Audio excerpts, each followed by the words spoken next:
السلام علیکم ورحمۃ اللہ وبرکاتہ۔ وعلیکم السلام۔ بسم اللہ والحمد للہ والصلاة والسلام علی رسول اللہ، اما بعد فاعوذ باللہ من الشیطان الرجیم، بسم اللہ الرحمن الرحیم۔ ان الدین عند اللہ الاسلام وما اختلف الذین اوتوا الکتاب الا من بعد ما جاءهم العلم بغیا بینہم۔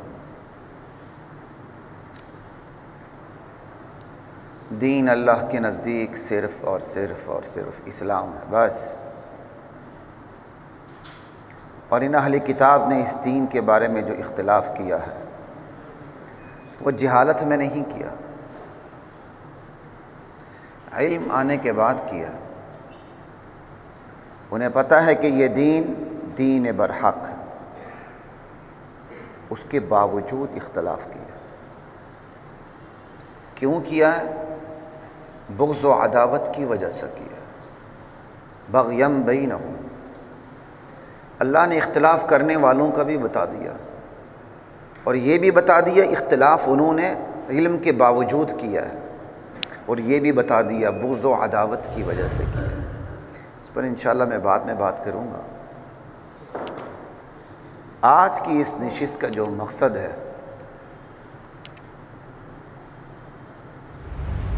وہ ایک 2021 کا بل ہے۔ کافی پہلے مجھے بات کرنی چاہیے تھی، لیکن بعض ذمہ داران کی طرف سے کل جب مجھے اس کی طرف توجہ دلائی گئی تو پھر سارا دن میرا اسی مطالعے میں گزر گیا۔ الحمدللہ تھوڑی بہت ان سازش کرنے والوں کی پسپائی ہو رہی، لیکن ابھی فل پسپائی نہیں ہوئی، انشاءاللہ وہ بھی ہوگی۔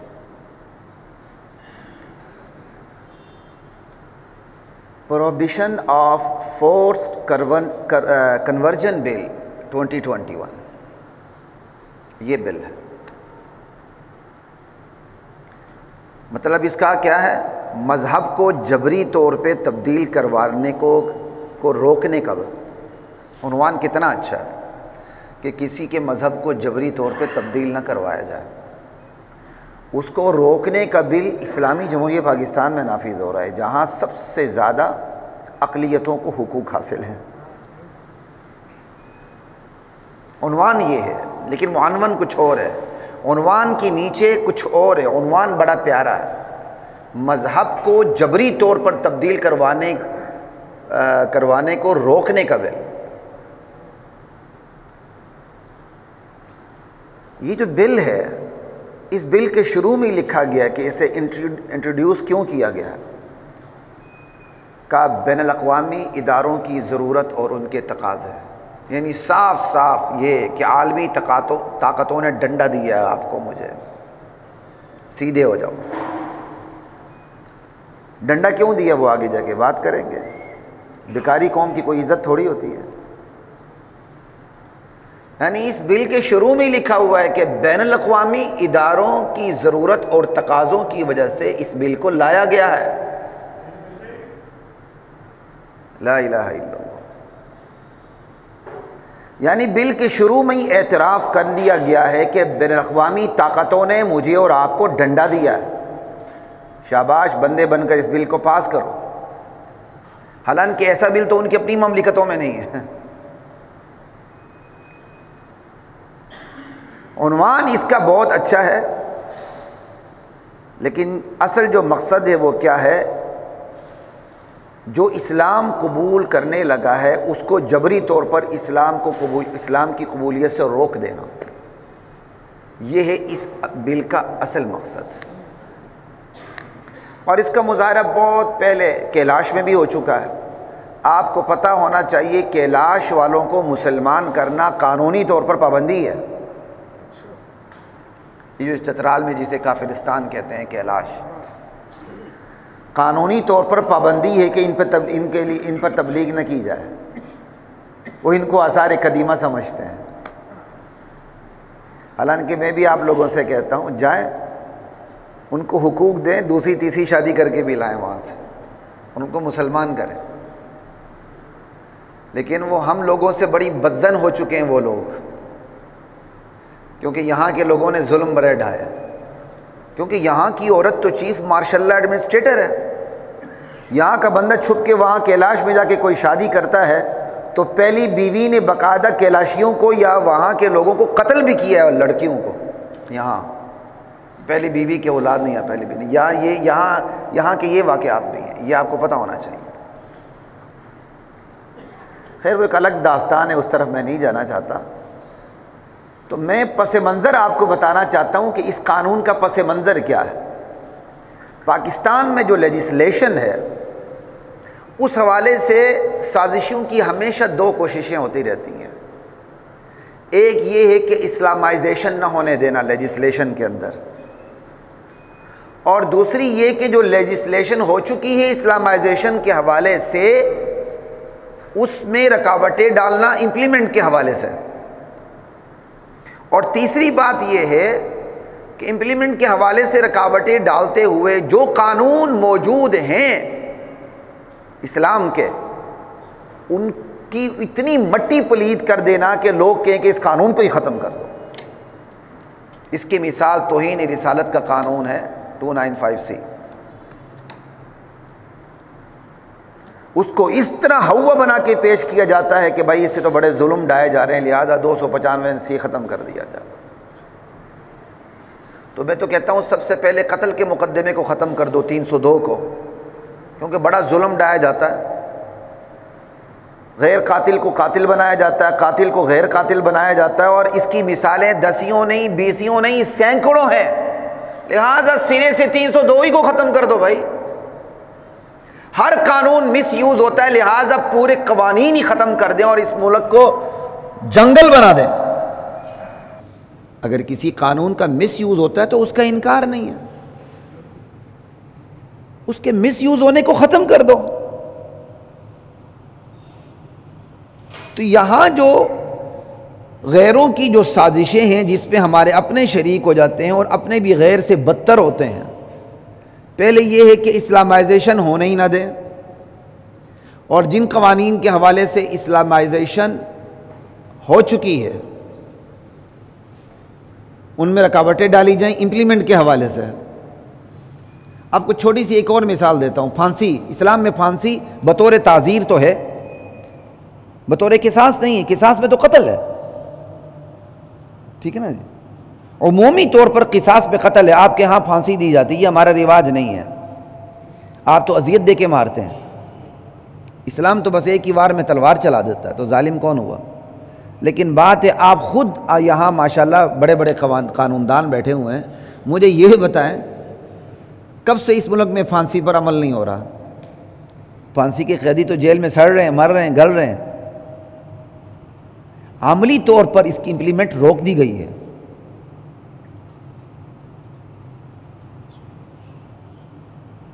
تو خیر اس سے آگے میں نہیں جاؤں گا، پھر میرے بھی پر جلتے ہیں۔ بے بنیاد باتوں کو بنیاد بنا کے چھوڑا جاتا ہے، چلو باہر نکلو۔ اس سے زیادہ میں کیا کہوں؟ العاقل تکفیہ الاشارہ، وہ ایک الگ بات ہے، میں اس پہ جانا نہیں چاہتا، شاید وہ میرے ڈومین ہے نہیں، لیکن اشارہ کرنا میرے ڈومین میں ضرور تھا تو میں نے اتنا بتا دیا۔ لیکن باہر عملی طور پر پاکستان میں پھانسی نہیں دی جا رہی، ضابطہ موجود ہے۔ تو اسلامائزیشن کے خلاف ایک بہت بڑا ہتھیار یہ ہے کہ جو پہلے سے قانون موجود ہوں ان کو امپلیمنٹ نہ ہونے دیا جائے۔ توہین رسالت کے حوالے سے مجھے ایک بتا دیں کہ امپلیمنٹیشن ہوئی ہو؟ نہیں ہوئی ہے نا؟ تو امپلیمنٹیشن نہ ہونے دی جائے، پہلے قانون نہ بنایا جائے، قانون ہو چکا ہے تو اس کی تطبیق نہ ہونے دی جائے، اور جو قانون ہے اس کو اتنا بدنام کر دیا جائے کہ اس قانون کو ختم کرنے کی کوششیں شروع ہو جائیں۔ تو توہین رسالت قانون کو ختم کرنے کی کوششیں آج بھی عروج پر ہیں۔ ختم کرنے والے ختم ہو گئے، ان کو تو جنازہ بھی نصیب نہیں ہوتا۔ ان کو جنازہ پڑھانے والے بھی ایسے بدعمل اور بے وضو سامنے آتے ہیں، 4 کی بجائے 3 تکبیریں کہہ دیتے ہیں۔ ان کا جنازہ ہی اللہ مذاق بنا دیتے ہیں پوری دنیا کے سامنے۔ لیکن ہمارے لوگ نصیحت اٹھانے کے لیے تیار نہیں ہیں۔ فَاعْتَبِرُوا يَا أُولِي الْأَبْصَارِ کو نہیں دیکھتے. جو بھی اسلام پہ ہاتھ ڈالتا ہے نا اس کا انجام بہت برا ہوتا ہے، بات یاد رکھیے گا، اس کا انجام بہت برا ہوتا ہے. ہاں شروع میں اس کو ڈالر پاؤنڈ یورو مل جائیں گے، غیر ملکی کیا کہتے ہیں سفر بھی مل جائیں گے، بڑی بڑی کانفرنسز میں وہ شریک ہوگا، 5 سٹار نہیں 7 سٹار ہوٹل میں بھی وہ شاید رہے گا، بہت کچھ ہوگا، انجام بڑا بدترین ہوگا. لا الہ الا اللہ. اسی طرح قرارداد مقاصد جو شہید ضیاء الحق کی مہربانی سے قانون کا آرٹیکل بنا، یہ اس کی مہربانی تھی، اور میں یہ اس قوم پر اس کا یہ سب سے بڑا احسان سمجھتا ہوں. ایک جہاد افغانستان اور ایک یہ قرارداد مقاصد. قرارداد مقاصد تو دیباچہ تھی بھائی، 73 کے قانون تک میں دیباچہ تھی جس کو اسلامی کہتے ہوئے لوگ تھکتے ہی نہیں ہیں. اس کے اندر بھی قرارداد مقاصد جس میں حاکمیت خداوندی کا اعلان ہے دیباچے میں تھی. اور ضیاء الحق کو کسی مولوی نے جا کے کاٹا نہیں تھا کہ تو جلدی کر ورنہ تجھے تخت سے اتار دیں گے. اس نے جب اسمبلی ڈیزالو کرنے کا کلہاڑا اپنے ہاتھ میں لیا تو اس کے ساتھ ہی اس نے اس کو بھی پاس کروا دیا اسمبلی سے. یہ ہوا ہے دنیا کی نظروں سے چھپاتے ہوئے. دنیا کو تب پتہ چلا جب قرارداد مقاصد دیباچے سے اٹھ کے آرٹیکل بنی، دفعہ بنی. اب ہر آنے والے حکمران پر عالمی طاقتوں کا دباؤ ہوتا ہے کہ قرارداد مقاصد کو واپس اپنی حیثیت میں لایا جائے. انا للہ و انا الیہ راجعون. اور اس کا عملی مظاہرہ ہو بھی چکا ہے. یہی ہائی کورٹ میں کیس ہوا، شاید اسی ہائی کورٹ میں، کہ صدر مملکت کا جو اختیار ہے قاتل کو معاف کرنے کا وہ ختم کیا جائے، کیونکہ قرارداد مقاصد اب قانون کا حصہ بن چکی ہے. اور پھر یہاں سے فیصلہ گیا جو سپریم کورٹ سے ریورس ہوا، 3 رکنی بینچ بیٹھا. سوال یہ پیدا کیا گیا کیا اس دفعہ کو دیگر دفعات پہ فوقیت حاصل ہے یا نہیں. یعنی اگر آسان لفظوں میں کہوں، اللہ کی حاکمیت کو دیگر دفعات پر فوقیت حاصل ہے یا نہیں. جواب پھر یہ دے دیا گیا نہیں، اللہ کی حاکمیت اور باقی جتنی بھی یہاں دفعات ہیں اس کے علاوہ یہ سب برابر ہیں. لہٰذا ہائی کورٹ کا کیس ریورس ہو گیا فیصلہ. دعا کریں کہ لارجر بینچ بیٹھے جو فیصلہ کرے کہ قرارداد مقاصد کو کی دفعہ کو فوقیت حاصل ہے. ایک اسلامی مملکت میں یہ ہو سکتا ہے، یہ بندہ سوچ ہی نہیں سکتا تھا کہ اللہ کی حاکمیت کے بارے میں یہ کہا جائے کہ جس دفعہ میں اللہ کی حاکمیت ہے اسے فوقیت حاصل ہے کہ نہیں. خیر بات تمہید طولانی ہو گئی، بڑی لمبی میں نے تمہید باندھی کہ اسلامائزیشن کے حوالے سے جو یہاں سازشیں ہوتی ہیں، ایک اسلامی قانون بننے نہیں دیتے، بن گیا تو اس کی تطبیق نہیں کرنے دیتے، اگر اس کی تھوڑی بہت تطبیق ہو رہی ہے اس کو بدنام کر دیتے ہیں، اور پھر چوتھے مورچے میں بیٹھ کر وہ غیر اسلامی قوانین کو داخل کرتے رہتے ہیں. اب یہ فیٹی ویف کو دیکھ لیں آپ، اسی طرح جو ریپیٹڈ زنا کرتا ہے اس کی سزاؤں کو آپ دیکھ لیں، غیر اسلامی ہے. چاہے وزارت مذہبی امور جتنا مرضی اس کو رد کر دے، اس کی حیثیت کیا ہے؟ تو یہ میں نے آپ کو تھوڑا سا پس منظر بتا دیے کہ اس ملک میں کیا سازشیں ہوتی ہیں. آپ کو باشعور رہنا چاہیے. بندہ شعور میں رہے تو غیرت بیدار ہوتی، بے شعور کی غیرت بیدار نہیں ہوتی. بے شعور تو پھر بے غیرت ہو جاتا آہستہ آہستہ، اسے پتہ ہی نہیں ہوتا.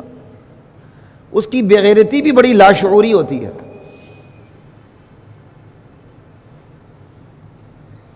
حالانکہ ہمیں تو تحت شعور میں بھی کانشیس ہونا چاہیے. ہمیں تو چکنا رہنے کا حکم ہے ہمیشہ. یہ جو بل ہے یہ تھکتے نہیں ہیں. ہم تھک جاتے ہیں اسلام کے نام لینے والے، وہ نہیں تھکتے. 2015 میں اس کی بعض گشت سنی گئی سندھ اسمبلی میں، کیونکہ پاکستان کے 4 یا 5 صوبوں میں، 5واں صوبہ اب گلگت کی طرف بننے جا رہا ہے جو نومولود صوبہ ہے، دین کے لحاظ سے بدترین سطح پر صوبہ سندھ ہے، کیونکہ وہاں دینی تحریکیں کمزور ہیں. مدارس بڑے بڑے ہیں، تحریکیں کمزور ہیں. بڑی عجیب بات ہے. یہ ایک الگ دکھتا ہوا موضوع ہے کہ کراچی جیسا شہر جس میں پاکستان کے سب سے بڑے مدارس ہیں، تحریکیں کمزور ہیں، نظریاتی تحریکیں کمزور ہیں، ایک الگ سلگتا ہوا موضوع ہے. تو ایسے جو بل ہوتے ہیں نا وہ سب سے پہلے صوبہ سندھ کی طرف سے لائے جاتے ہیں. صوبہ سرحد میں کوئی کوشش نہیں کر سکتا، جلدی نہیں سوچتا. اسی طرح بلوچستان ہو گیا، ہمارے علاقے ہو گئے، جلدی نہیں. آخر ہمارے علاقوں کو تو خیر وہ پورے صوبے کی حیثیت بھی حاصل نہیں، ناردرن ایریا کو. پنجاب میں بھی اچھا خاصا رد عمل آ جاتا ہے، چونکہ سندھ میں ایک مخصوص خاندان حکمران ہے، اس مخصوص خاندان کے مخصوص نظریات ہیں. ان مخصوص نظریات کے لوگوں کے ہوتے ہوئے آپ جو مرضی کر لیں کوئی فرق نہیں پڑتا. یہ بات آپ کو یاد رہنی چاہیے. اس لیے ہم بھائی بھائی نہیں ہیں. یہ بکواس ہے کہ ہم بھائی بھائی ہیں، غلط ہے. بھائی بھائی وہی ہیں جن کا قرآن ایک ہے، جن کے نبی کی سنت ایک ہے، اور جس کے نبی کے صحابہ کے کو وہ اپنے لیے مشعل راہ سمجھتے ہیں صحابہ کی سیرت کی. یہ بھائی بھائی ہیں بس. جو اس سے ہٹ کر ہو وہ بھائی بھائی نہیں ہے. بھائی خواہ مخواہ کی رٹیں ہم لگاتے ہیں. بھائی بھائی ہونے کے لیے بھی کوئی بنیاد چاہیے ہوتی ہے. اگر بنیاد قرآن ہے، سنت ہے اور رسول کے صحابہ ہیں، پھر بھائی بھائی ہے کوئی بھی ہو. پھر وہ میرا دشمن بھی میرا بھائی ہے. اگر میرا بھائی بھی اس پر نہیں تو پھر میرا بھائی بھی میرا بھائی نہیں ہے. اس بل کی تاریخ صوبہ سندھ سے چلی آ رہی ہے. وہاں باقاعدہ سندھ اسمبلی سے تقریباً یہی قانون پاس ہوا، بلکہ اس میں تھوڑی سی کمی تھی، اس میں زیادتی ہے. یہ جو قومی اسمبلی میں آ رہا ہے پاس ہو کے گورنر سندھ کو دستخط کے لیے چلا گیا. 100 دن میں اس کو دستخط کرنے ہوتے ہیں. وہاں بھی پھر رد عمل پیدا ہوا، ایک انڈرسٹینڈنگ ہوئی، تو بس پھر گورنر سندھ نے دستخط نہیں کیا تو وہ پھر غیر مؤثر ہو گیا. لیکن آج 2015 کے بعد، غالباً یہ وہاں 2016 میں یہ پاس ہوا تھا، لیکن کوشش 2015 سے ہوئی تھی. اب جا کے دوبارہ قومی اسمبلی میں اسی نوعیت کا بل لایا جا رہا ہے، اور اس کا عنوان یہی جو میں نے آپ کو بتا دیا، پروہیبیشن آف فورسڈ کنورژن بل 2021. اس کو T20 کہہ دیں، 2021. عنوان یہ ہے کہ مذہب کو جبری طور پر تبدیل نہ کروایا جائے، اور اندر سارا قصہ خلاصہ یہ ہے کہ اسلام کو جو قبول کرنا چاہے اس کو جبراً اسلام سے روک دیا جائے. انشاءاللہ ہم اس پر بھی بات کریں گے. بھی بہت ڈاکومنٹری آنی ہے، بلکہ میں اس کو دیکھوں گا، اس کے بعد آپ سے بات کروں گا. سندھ میں جو کثیر تعداد ہندوؤں کی مسلمان ہوئی، باقاعدہ ان کے انٹرویوز ہوئے ہیں کہ ان کو جبراً مسلمان کیا گیا کہ وہ اپنی خوشی سے مسلمان ہوئے. وہ کیوں مسلمان ہوئے ہیں؟ سارا ڈیٹا موجود ہے. اس لیے عالمی واولاؤں کی کوئی حیثیت نہیں ہے. خیر، وہ میں آپ کو بات بتا رہا تھا، وہ لاتے لاتے قومی اسمبلی میں لایا گیا. اس وقت پارلیمانی کمیٹی کے ایجنڈے کے اوپر ہے. جس کمیٹی کے ایجنڈے کے اوپر ہے ان کی ڈومین ہی نہیں لیجسلیشن کی، اور اس وقت لابنگ پوزیشن پر ہے. حکومت نے ان کیمرہ اسلامی نظریاتی کونسل کا اجلاس کے اراکین کو بلایا، کچھ علماء کو بلایا، انہیں بریفنگ دی، لابنگ کی. علماء نے اس کی شدید مخالفت کی کہ یہ تو خلاف اسلام ہے. پھر اس کو اسلامی نظریاتی کونسل میں بھی بھیج دیا گیا. اب کل کی رپورٹ ہے کہ اسلامی نظریاتی کونسل نے بھی اسے مسترد کر دیا. وزارت مذہبی امور مسترد پہلے کر چکی تھی، لیکن وزارت مذہبی امور کا مسترد کرنا کوئی معنی نہیں رکھتا. اس سے پہلے بھی مسترد کی ہیں جو وزارت انصاف کے تھرو، شیریں مزاری کے تھرو وہ قانون بن چکے ہیں. اس لیے یہ مطمئن ہو کے بیٹھ کے نہیں کہ وزارت مذہبی امور نے اسے مسترد کر دیا. تو اس وقت جو بل کی تاریخ ہے وہ میں آپ کے سامنے رکھ رہا ہوں کہ اس اسلامی مملکت کے اندر یہ بل اس وقت لابنگ پوزیشن پر ہے، اور 4 اکتوبر کو اس یک نکاتی ایجنڈے پر باقاعدہ اس کمیٹی کا اجلاس ہونا ہے.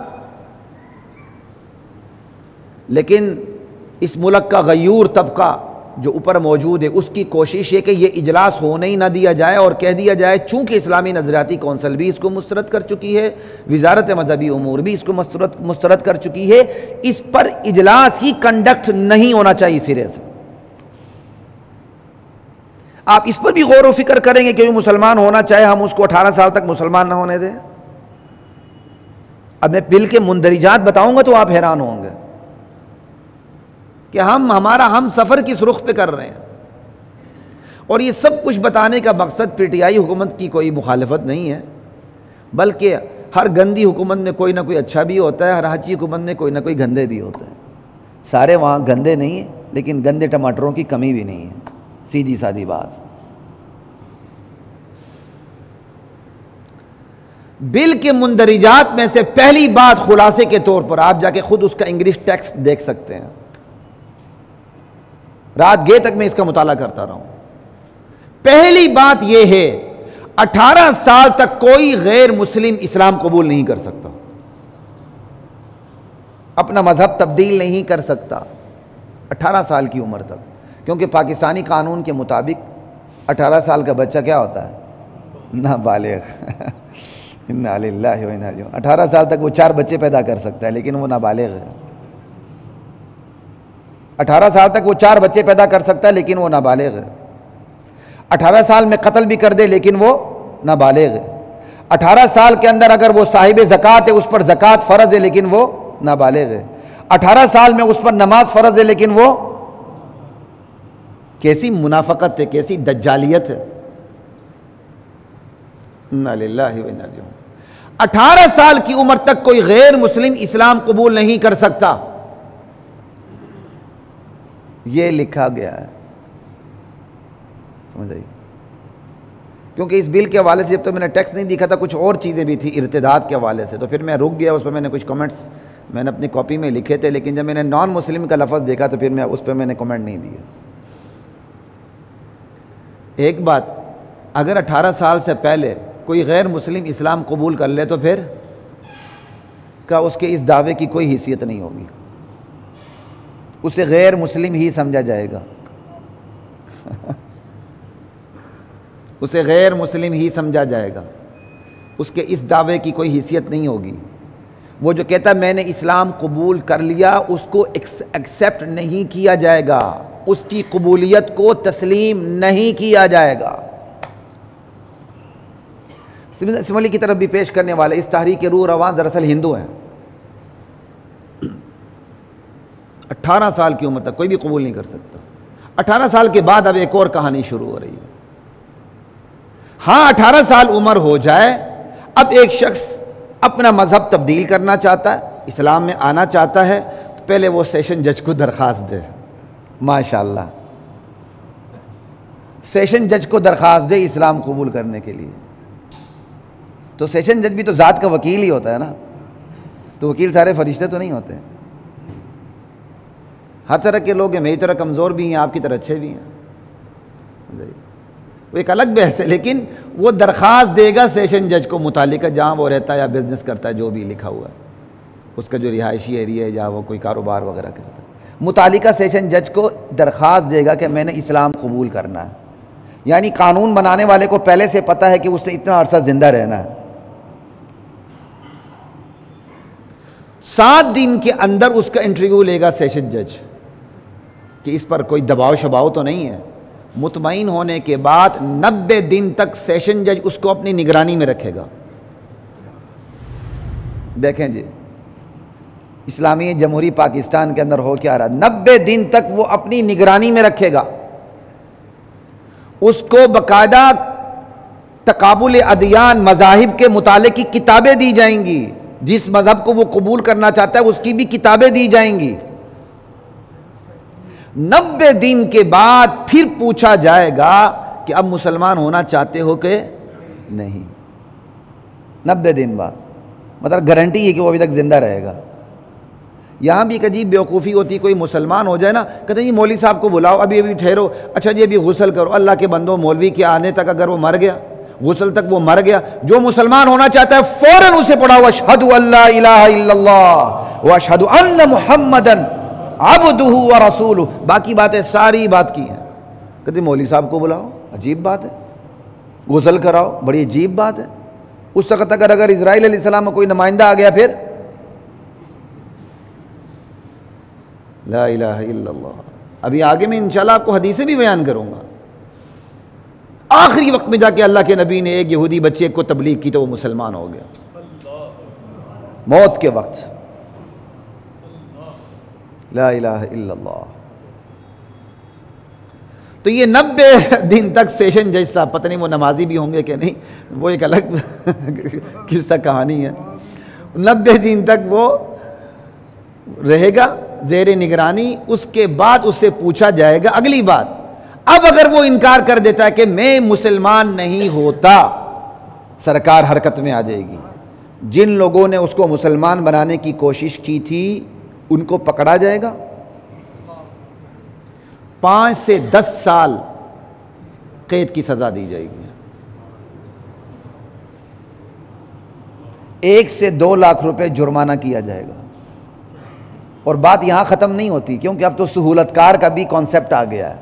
جو اس میں سہولت کار کا کردار ادا کرنے والے لوگ ہیں انہیں 3 سے 5 سال قید کی سزا دی جا سکتی ہے اور 1 لاکھ جرمانہ. اب اس پر سبحان اللہ کہیں گے، لعنت اللہ کہیں گے. لا الہ الا اللہ واللہ اکبر. سبحان اللہ، اللہ اس قانون سے پاک ہے. لا الہ الا اللہ. اللہ ایسے غیر اسلامی قوانین سے بری الذمہ ہے. یہ ہے، آپ اندازہ کر لیں. یعنی جو اسلام کے مبلغین ہیں ان پر بھی، ان کو بھی قید میں ڈالا جائے گا. جو سہولت کار ہیں ان کو بھی قید میں ڈالا جائے گا. یہ تو اس کی حالت ہے. یہ بل تیار ہے، یہ اس کا خلاصہ آپ کے سامنے رکھ رہا ہوں. باقی اس پر تو میں نے تبصرہ نہیں کیا. 18 سال تک آپ قبول نہیں کرنے دیتے. 18 سال تک قبول ہی نہیں کر سکتے. اب 18 سال کے بعد کوئی چاہے گا تو اس کا راستہ بھی کتنا مشکل بنا دیا. وہ بڑی رکاوٹوں کے بعد جا کے اسلام تک پہنچے گا. ناممکن نہیں تو مشکل ضرور ہے. ایک بندہ اسلام قبول کرنا چاہے اس کے لیے تو پورے معاشرے کو اس کے لیے بچھ جانا چاہیے. ایک دفعہ یہاں پہ جس بندے نے اسلام قبول کیا تھا نوجوان نے، پھر اس کی محنت سے جس نوجوان نے اسلام قبول کیا وہ دونوں فوت ہو چکے ہیں جوانی میں. اللہ ان کی آخرت اچھی کرے. سب سے پہلے یہاں چند سال پہلے ایک نوجوان نے اسلام قبول کیا، پھر اس کی محنت سے ایک اور عیسائی گھرانے نے اسلام قبول کیا. تو جس نے بعد میں اسلام قبول کیا تھا وہ پہلے فوت ہوا. جس نے پہلے کیا تھا آخری میری ملاقات اس سے کوئی 1 سال پہلے گلبرگ میں ہوئی تھی ایک مسجد کے اندر، تو وہ نوجوان بھی فوت ہو گیا. سوال یہ ہے، یہ بل بنانے والے کون ہیں؟ کوئی وہاں سے کوئی کلنٹن یا جمی کارٹر یا کوئی اور مونگ پھلی والا تو نہیں آیا. اسی ملک کے باسی ہیں نا، اسی ملک کے باسی ہیں. چلو جی آپ کہیں گے ہندوؤں نے ٹیکس بنایا. وزارت انصاف سے یہ گیا ہوا ہے بل، شیریں میزاری کے تھرو.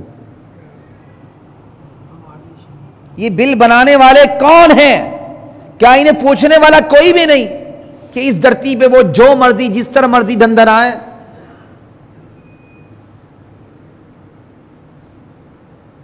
سوال یہ ہے کہ بطور فرد میری اور آپ کی اور بطور معاشرہ ہم سب کی ذمہ داری کیا ہے؟ اب وقت ختم ہو رہا ہے، مجھے اور آپ کو اپنی ذمہ داری کا احساس کرنا ہے. اگر میرے اور آپ کے اندر دین کی غیرت برقرار رہی، دین کی چنگاری نہ بوجھی، اللہ ذوالجلال کی قسم یہاں غیر اسلامی قانون سازی انشاءاللہ ہو ہی نہیں سکتی. اگر ہوتی ہے اور ہوئی بھی ہے تو اس کے ذمہ دار میں اور آپ ہیں، کوئی اور نہیں باہر کا. کوئی اور باہر کا نہیں، میں اور آپ ہیں. ہماری کمزوری ہے کہ ہم پر حملہ ہوتا ہے. پھر ریاست کی ذمہ داری کیا ہے؟ وہ ریاست جو پاکستان کا مطلب کیا لا الہ الا اللہ کی بنیاد پر وجود میں آئی، اسلام کی اشاعت، اسلام کا تحفظ، اسلامی تعلیمات کا بندوبست، اقلیتوں کے حقوق، پھر ان اقلیتوں میں سے جو مسلمان ہوتا ہے اس کے لیے سہولیات مہیا کرنا فرض نماز کی طرح ریاست کے اوپر فرض ہے. اور ریاست الٹی گنگا چل رہی ہے کہ جو مسلمان ہو رہے ہیں خبردار 18 سال تک مسلمان نہیں ہونا. 18 سال کے بعد جو ہوگا اس کے لیے ایک لمبا پروسیس ہے. جس کیس کے بارے میں قانون بن چکا ہے 6 مہینے میں فیصلہ کر لیں، وہ اس کا فیصلہ 6 سال میں نہیں ہوتا. تو یہ 90 روز والا 90 سال میں بھی ہو سکتا. تو ریاست کے کیا فرائض ذمہ داری ہے. اور ویسے ایک بات بھی ہے، بیکاری فرد ہو یا معاشرہ ہو یا ریاست ہو یا حکمران ہو، بیکاری پر اعتماد نہیں کیا جا سکتا. بیکاری کی ہر ادا مشکوک ہو جاتی ہے. جو پیشہ ور بیکاری میں ان کی بات کر رہا ہوں، تو ہم بھی تو پیشہ ور بیکاری ہیں نا، ہم بھی پیشہ ور بیکاری ہیں. فرد ہیں، معاشرہ ہے، ریاست ہے، سیاست ہے، ہم پیشہ ور بیکاری ہیں. پیشہ ور بیکاری کی اوقات کیا ہوتی ہے؟ بلکہ اس کی ہر ادا مشکوک ہوتی ہے، کیونکہ پیشہ وروں کا کام مانگنا ہے. مانگتے ہوئے اگلا جو ڈیمانڈ رکھے، پیشہ ور کوشش کرتا ہے کہ میں اس کی ڈیمانڈ کو پوری کروں. اور اللہ کے نبی کریم صلی اللہ علیہ وسلم یہ ارشاد فرما چکے ہیں، کاد الفقر ان یکون کفرا، قریب ہے کہ فقیری بندے کو کفر تک پہنچا دے، غریبی بندے کو کفر تک پہنچا دے. ہم پیشہ ور بیکاری ہیں، ہمیں امداد چاہیے، ہمیں بھیک چاہیے. جب ہم عالمی مالیاتی اداروں کے سامنے کشکول لے کر جاتے ہیں، وہ آتے نہیں، ہم جاتے ہیں. یہ بھی بات یاد رکھیں، وہ تو دندنا کے کہتے ہیں ہم نے تمہیں تھوڑی بلایا، تم خود آتے ہو. وہ آتے نہیں، ہم جاتے ہیں. جب ہم ان کے سامنے کشکول رکھتے ہیں تو اس کشکول میں 2 ٹکے ڈالنے سے پہلے اپنی شرائط ڈال دیتے ہیں اس میں.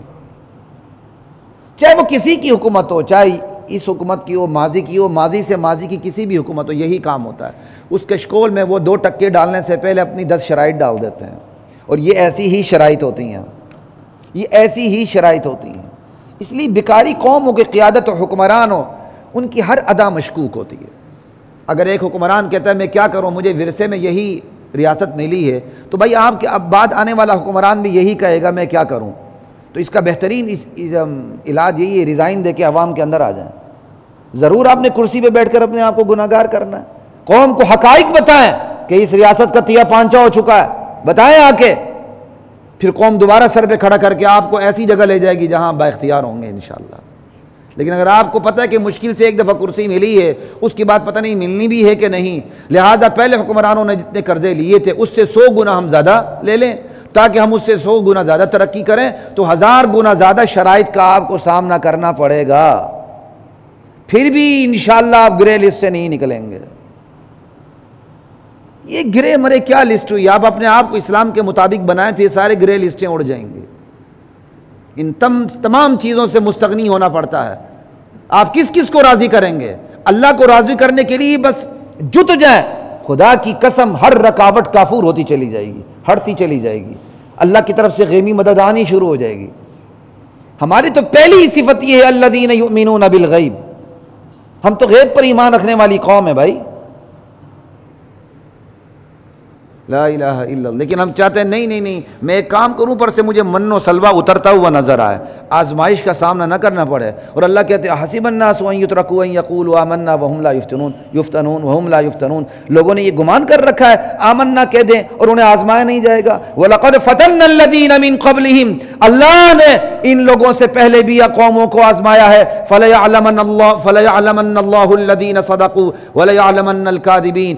اللہ آزمائش پہ تپا کے دیکھنا چاہتا ہے صادق کون ہے، کاذب کون ہے.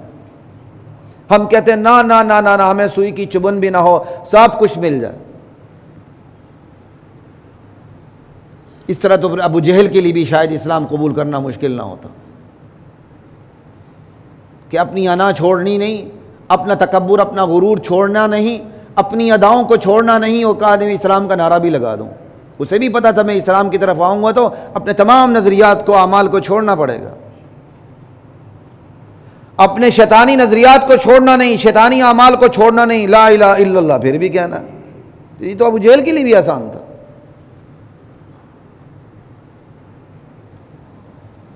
یہ تو میں نے آپ کو اس بل کے مندرجات کی حد تک چند باتیں آپ کو بتا دیں. اسلامی تعلیمات کہتی کیا ہے؟ ان الدین عند اللہ الاسلام.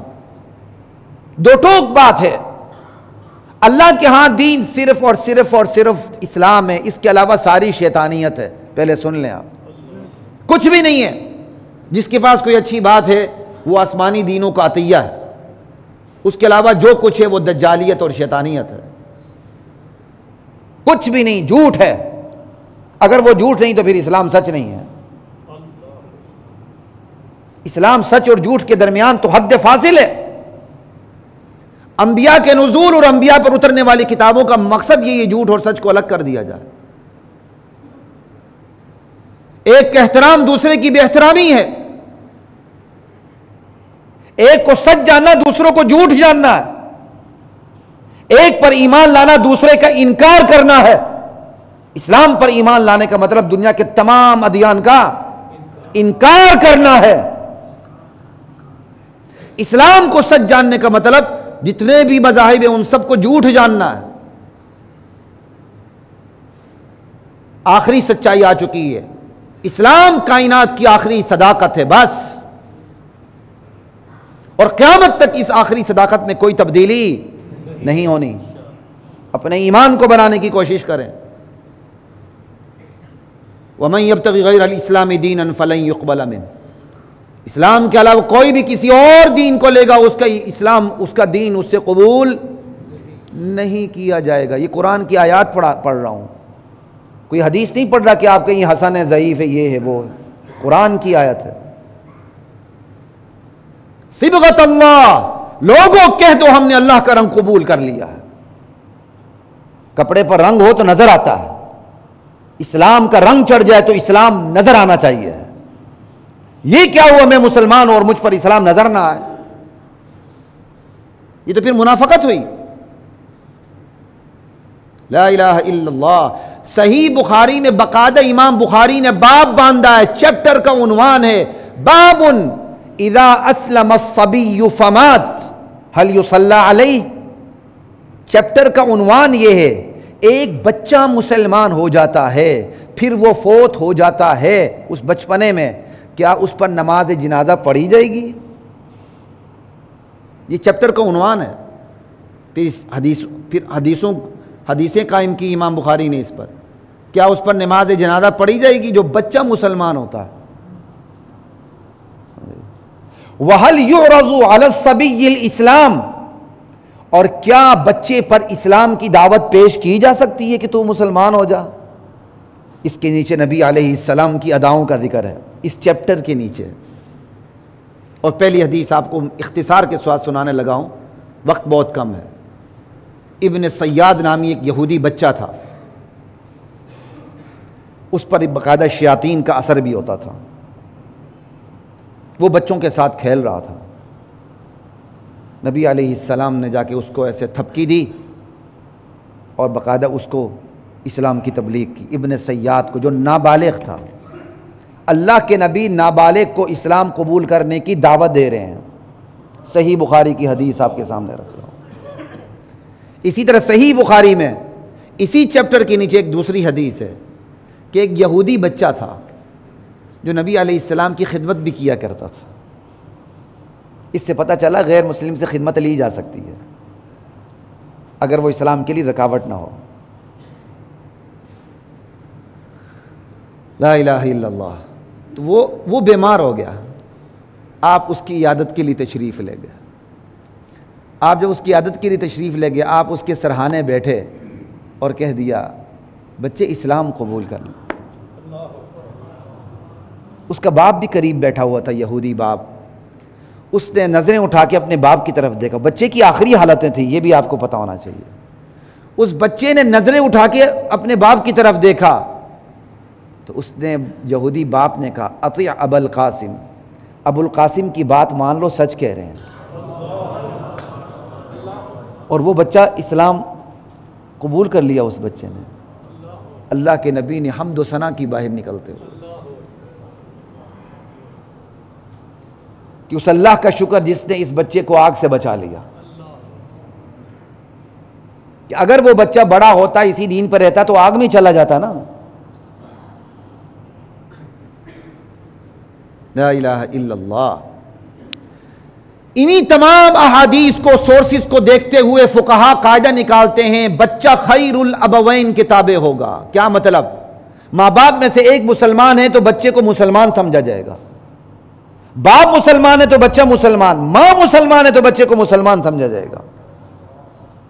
بچہ خیر الابوین کے تابع ہوگا, یعنی دونوں باپ میں سے, والدین میں سے جو بہتر حالت میں اسلام پہ, چاہے وہ ماں ہو چاہے باپ ہو. حالانکہ نسب باپ سے جاری ہوتا ہے, ماں سے جاری ماں کا خون شامل ہے لیکن نسب نامہ باپ کا ہے، اس کے باوجود اسلام کے حوالے سے اگر چھوٹے بچے ہوں، ماں مسلمان ہو تو بچوں کو مسلمان سمجھا جائے گا، باپ مسلمان ہے تو بچوں کو مسلمان سمجھا جائے گا۔ آپ اندازہ کر لیں، یہاں تک کہ ایک اور بات سن لیں، ایک کافر کسی مسلمان عورت سے زنا کر لیتا ہے اور مسلمان عورت زنا کی وجہ سے بچے کو جنم دے دیتی ہے، اسلام اس ولد الزنا کو بھی مسلمان سمجھتا ہے، اس ماں کے مسلمان ہونے کی وجہ سے۔ اس ماں کا زنا اپنی جگہ ہے تو مسلمان، ولد الزنا سمجھ آئی؟ ناجائز تعلقات کی بنا پر جو بچہ پیدا ہوا ہے، چونکہ وہ مسلمان عورت کا بچہ ہے، اس کو مسلمان سمجھا جائے گا، اس کی نماز جنازہ پڑھی جائے گی۔ لا الہ الا اللہ، ہم کہاں رہ رہے ہیں؟ ما من مولود یولد الا یولد علی الفطرہ، کوئی بچہ بھی پیدا ہوتا ہے تو وہ فطرت اسلام پر پیدا ہوتا ہے۔ فَأَبَوَاهُ يُهَوِّدَانِ اَوْ يُنَصِّرَانِ اَوْ يُمَجِّسَانِ، والدین اسے یہودی بنا دیتے ہیں، اسے عیسائی بنا دیتے ہیں، اسے مجوسی بنا دیتے ہیں۔ لا الہ الا اللہ۔ صحابیوں کی بہت بڑی تعداد ہے جو کم سنی میں مسلمان ہوئی ہے، جس میں حضرت علی رضی اللہ تعالی عنہ سر فہرست ہیں۔ کتنی عمر میں؟ 7 سال کی عمر میں۔ انس بن مالک رضی اللہ تعالیٰ عنہ 8 سال کی عمر میں مسلمان ہوئے۔ حضرت زید بن ثابت 11 سال کی عمر میں مسلمان ہوئے۔ حضرت عمیر بن ابی وقاص 16 سال کی عمر میں مسلمان ہوئے۔ حضرت ابو سعید خدری 13 سال کی عمر میں مسلمان ہوئے۔ لا الہ الا اللہ۔ اس لیے یہ نہیں کہ جو بالغ ہو اسے تبلیغ کی جائے، نہ، جو اسلام کو سمجھ سکے اسے تبلیغ کی جائے۔ آپ تو کہیں گے اسلام تو بہت بڑا نظام حیات ہے، نہ، صرف توحید کو سمجھ سکے، اور توحید کو سمجھنے کے لیے تھوڑی سی عمر کافی ہوتی ہے، بس۔ اس کائنات کے بنانے والا ایک ہے، دو نہیں۔ جو یہ سمجھ جائے اس پر اسلام کو پیش کیا جا سکتا ہے۔ بلوغت کوئی شرط نہیں، صرف تعقل کافی ہے، سمجھ۔ وگرنہ کم سن جو صحابہ مسلمان ہوئے ان کے بارے میں آپ کیا کہیں گے؟ اور بلوغت کی عمر آپ نے 18 سال مقرر کی ہے، اسلام کے اصولوں کو پامال کرتے ہوئے۔ اسلام کہتا ہے کہ یہ بالغ ہو چکا ہے، اس پر نماز بھی فرض ہے، صاحب نصاب ہے تو اس پر زکوٰۃ بھی فرض ہے، صاحب نصاب ہے تو اس پر حج بھی فرض ہے، اس پر جہاد بھی فرض ہے۔ اسلام کے تمام احکامات اس کے اوپر آ جاتے ہیں، لیگل اوبلیگیشن آ جاتی ہے۔ پاکستان کا قانون کہتا ہے نہیں نہیں نہیں نہیں، یہ ابھی نابالغ ہے، اس سے قصاص لیا جا سکتا ہے، اگر وہ قتل کر دے تو اس کی گردن اڑائی جا سکتی ہے۔ ہم کہتے ہیں نہیں نہیں نہیں، وہ ابھی نابالغ ہے۔ خدا کی رحمتیں آئیں گی، خدا کی لعنتیں آئیں گی اس طرح۔ اور پھر بلوغت کی عمریں مختلف ممالک میں مختلف ہیں۔ آج بھی 18 سال، غیر اسلامی ممالک کے اندر بھی 18 سال سے کم بلوغت کی عمر ہے۔ لا الہ الا اللہ۔ ہم نے 18 سال مقرر کی ہوئی ہے۔ اور اسلام بلوغت کیا سمجھتا ہے؟ بچہ 12 سال میں بھی بالغ ہو سکتا ہے، بچی 9 سال میں بھی بالغ ہو سکتی ہے۔ ہاں، اگر بلوغت کے اثرات نظر نہ آئیں تو 15 سال کی عمر میں اسلامی قانون کے مطابق بچے کو بھی بالغ سمجھا جائے گا اور بچی کو بھی بالغ سمجھا جائے گا۔ 15 سال حتمی عمر ہے، اگر کوئی آثار نظر نہ آئے۔ بچی کے آثار اس کی ماہواری ہے، اس کا حیض ہے، اس کا پریگننٹ ہونا ہے، احتلام ہے، اور بچے کے اندر اس کے آثار ہیں، احتلام ہونا ہے، یا اس کی شادی ہوئی تو اس سے بچے کی پیدائش ہے۔ یہ وہ چیزیں ہیں جس سے بلوغت کا پتہ چلتا ہے۔ اگر آثار سے پتہ نہ چلے، 15 سال کی عمر میں اسلامی قانون کے مطابق لڑکی بھی بالغ سمجھی جائے گی اور لڑکے کو بھی بالغ سمجھا جائے گا۔ لا الہ الا اللہ۔ حضرات محترم، سوال یہ ہے کہ ہمارا سفر کس سمت میں ہو رہا ہے، اور سوال پہ سوال یہ کہ ہمیں ڈیگ ٹریک کرنے کی کوششیں کون کر رہا ہے؟ پس پردہ لوگ ہیں، ان کو منظر عام پر کیوں نہیں لایا جاتا؟ انہیں بے نقاب کیوں نہیں کیا جاتا؟ انہیں بے پردہ کیوں نہیں کیا جاتا؟ اور خالص اسلامی روایات کے خلاف قرآن و سنت کے واضح احکامات کے مقابلے میں اور یہ قانون بنانے کی کوشش کہ 18 سال تک کوئی مسلمان نہیں ہو سکتا، کیا یہ اسلام کے احکام پر براہ راست حملہ نہیں؟ ایسے حملہ کرنے والوں کو سامنے لایا کیوں نہیں جاتا؟ یہاں بیٹھ کر بات کرنے کا مقصد صرف آپ کو شعور دینا ہے، بس اویئرنیس دینی ہے، اپنے شعور کو بیدار کریں، بے شعور لوگ اپنے شعور کو بیدار کریں، اور جو باشعور لوگ ہیں وہ اپنی کمر کس لیں۔ یہ نہیں کہ اسلام قبول کر لیا اوپر سے صرف من و سلوہ اترے گا، اس کے لیے قربانیاں بھی دینی ہیں۔ ہماری جان کی کیا حیثیت ہے اسلام کے مقابلے میں؟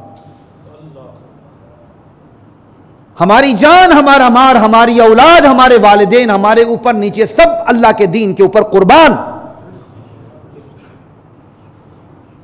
یہ ہمارا پیغام ہے کہ بے شعور لوگ شعور پکڑیں اور باشعور لوگ کمر کس لیں، اور بدنیت لوگ الحمدللہ اپنے انجام کو نظر میں رکھیں۔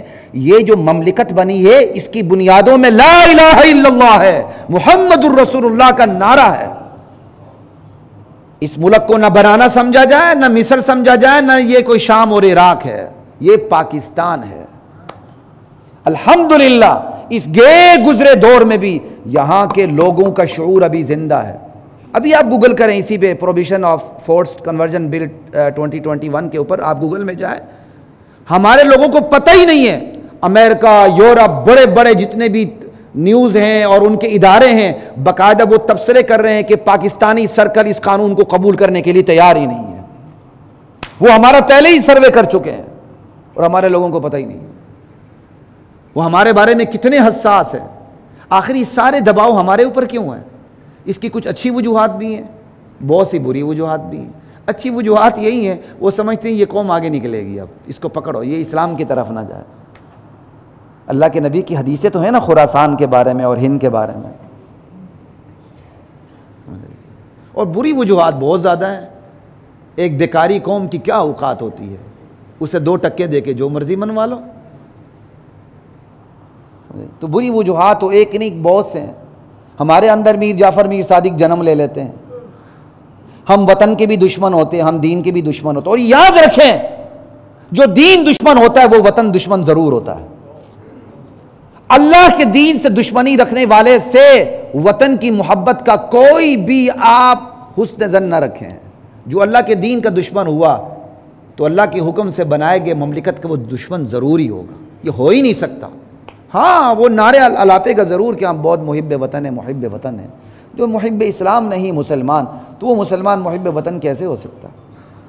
تو یہ ساری باتیں آپ کے سامنے رکھنے کا مطلب یہی ہے، اپنے شعور کو زندہ کریں بس۔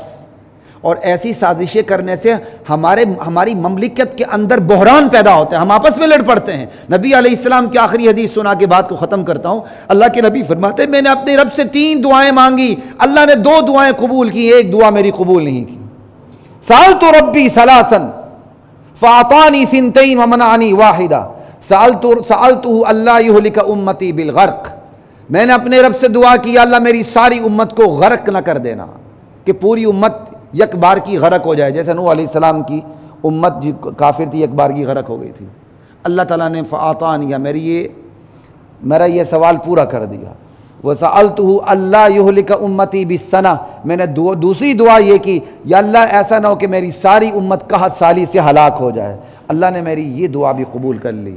وَسَأَلْتُهُ اللہ یجعل بأسہم بینہم، اور میں نے تیسری دعا یہ کی کہ یا اللہ میری امت آپس میں لڑے نہ۔ اللہ کے نبی کتنے رحم دل تھے اپنی امت کے بارے میں کہ یا اللہ میری امت آپس میں لڑے نہ، کہ فمنعنیہا، میرا اللہ نے یہ میری دعا قبول نہیں کی، مجھے روک دیا، کہ یہ دعا قبول نہیں کی۔ کیوں؟ یہی تو امتحان ہے۔ اور اللہ کے نبی کی ایک حدیث کا ایک جملہ آپ کے سامنے رکھتا ہوں، وَمَا لَمْ تَحْكُمْ أَئِمَّتُهُمْ بِكِتَابِ اللَّهِ وَيَتَخَيَّرُوا فِي مَا أَنزَلَ اللَّهُ إِلَّا جَعَلَ اللَّهُ بَأْسَهُمْ بَيْنَهُمْ، جب کسی معاشرے کا حکمران طبقہ، با اختیار طبقہ اللہ کے نازل کردہ احکام کے مطابق فیصلے نہیں کرے گا اور ان اللہ کے نازل کردہ احکام میں سے چننا شروع کر دے گا، یہ میرے مزاج اور کلچر کے متعلق چلو اس کو اڈاپٹ کر لیتے ہیں، باقی اسلامی قوانین کو اڈاپٹ نہیں کرتے، اللہ کہتے ہیں ایسی صورت میں اللہ تعالیٰ اس معاشرے کے اندر لڑائی اور بلوہ ڈال دیتے ہیں۔ الا جعل اللہ بأسہم بینہم۔ اور آخری حدیث کا بنی اسرائیل میں 72 فرقے ہوئے تھے، میری امت میں 73 ہوں گے، ایک جنت میں جائے گا۔ صحابہ پریشان ہوں گے کون سا یا رسول اللہ، وہ کون سا فرقہ ہوگا جو جنت میں جائے گا؟ کہ ما انا علیہ واصحابی، جس پر میں ہوں اور میرے صحابہ ہیں۔ اب آپ سمجھ لیں لڑائی کہاں سے آتی ہے۔ جو صحابہ کی توہین کرتا ہے لڑائی کا آغاز وہ کرتا ہے، جو صحابہ پر کفر کی فتوے لگاتا ہے لڑائی کا آغاز وہ کرتا ہے، اور جو لوگ قرآن و سنت کو سامنے رکھ کر قرآن و سنت کے مطابق رہنمائی نہیں لیتے، فیصلے نہیں کرتے، لڑائی کا آغاز وہیں سے ہوتا ہے۔ اللہ کی ذات ہمارے معاشرے کو سنبھلنے، سدھرنے اور سدھارنے کی توفیق عطا فرمائے۔ وآخر دعوانا